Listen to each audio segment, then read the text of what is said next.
Hi, pretty awesome spot, huh? I wanted to show you this because it's so beautiful and also to talk to you about intuition. I've been learning to trust my intuition more and more all the time, and I gotta say it's paying off. Our intuition is like our best friend and it's always there for us if we just pay attention to it. Now the problem is the mind gets in the way. To listen about our life path, our soul purpose in life, we gotta listen to our intuition. So here's a little story about how I moved over to Sequim. I was standing in line at this movie theater and I was waiting for Peaceable Kingdom to play with my friends, and this guy, big tall guy, goes walking by and he's just saying precious life, precious life. And I heard those words. I go, precious life? I want one of those. So I just intuitively go, can I have one of those? And he turns around and hands me this flyer and he keeps walking. And so I looked at the address and it said Sequim, Washington. And I'm like, Sequim, Washington? Where the hell is Sequim, Washington? So I looked at the map. You had to take a ferry to get over here, but I thought, well, I really want to go, so I'm just going to go. And I came over here, and as you can tell, I mean, it's so gorgeous. I fell in love with it. And I started asking myself, why am I not living here? Well, you know, it took me about a year, but I kept getting that hit over and over and over. And finally, I just said, you know what? I'm going to move there. And then my mind started to get really busy and crazy, telling me why it wouldn't work and all the reasons why I shouldn't do it.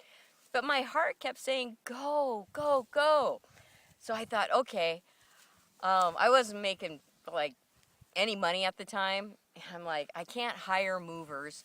So I just decided to get a U-Haul, a 10-foot U-Haul truck. I put everything that I could in it and I just got rid of the rest.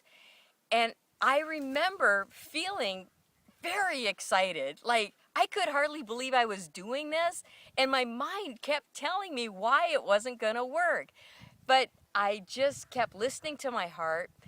And I got in the ferry, I came over here, I got a house over the internet, I hadn't even seen it yet. And because of coming here, I'm gonna wrap all this around to how it applies to you in a minute. But when I got over here, I went to the theater and I had never done any acting before at all. But I went in and I talked to the guy who was working there, and he said, have you ever heard of this play called Becky's New Car? I'm like, no. He goes, it's about a woman in midlife and she's trying to find a new life for herself. And ding, ding, ding, you know, all these buzzers. And I was just like, I want to do that. So when I got here, I auditioned for the play when I first moved here, and I got the lead role. Now, granted, it's a small town, but still, it was a big deal. It's like 2 hours worth of monologues, and I pulled it off. And it was like, I felt like saying, okay, I can die now. I am so happy because I'd always wanted to do something like that. And then I went on to do a musical, and I'm in improv and doing all this theater that I never had a chance to do before. So it's just been awesome. And it was healing that part of myself who was always holding back my expression. And then the other thing was like Precious Life Animal Sanctuary. I grew up on a farm, and as a little kid, you know, this could be totally, I'm sure it is totally different for you. I don't know. But my story was I grew up on a farm and I saw a lot of abuse to animals, and it broke my heart. And I felt the ultimate in powerlessness. I felt so powerless in those situations because we go, well, I won't get into all the details. I'll just leave it at that, okay?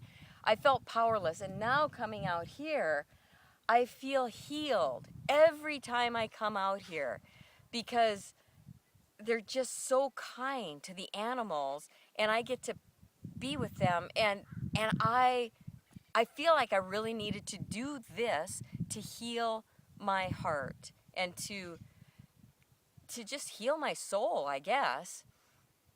Okay, and then another thing, once I moved over here, was I started doing these talks at Nash's Organics. It's this really cool organic farm, and in the Midwest, there's a lot of Monsanto, there's a lot of chemicals, and so for me, that was really important to be able to speak out about what I knew and how I could help people because of my background, because of my interests.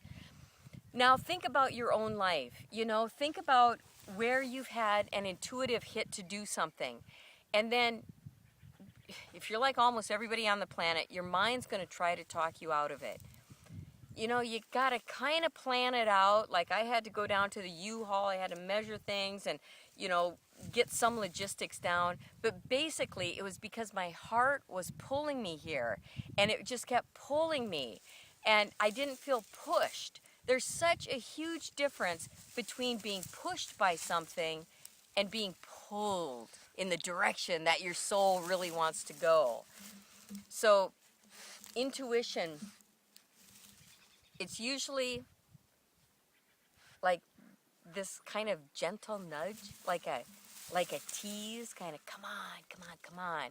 It's not a really loud, obtrusive noise, but it's just this gentle pulling, and it's like your heart's yearning to go in a certain direction.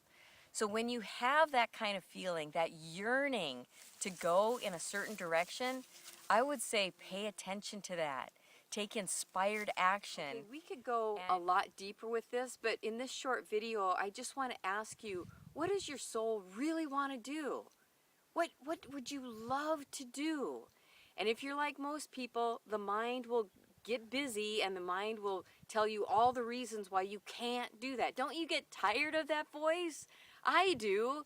All it is just a matter of reframing all of those reasons why it won't work into reasons or possibility thinking. Like, how might this be possible? It's all in the questions we ask ourselves. So how might that incredible goal of yours actually be able to happen for you?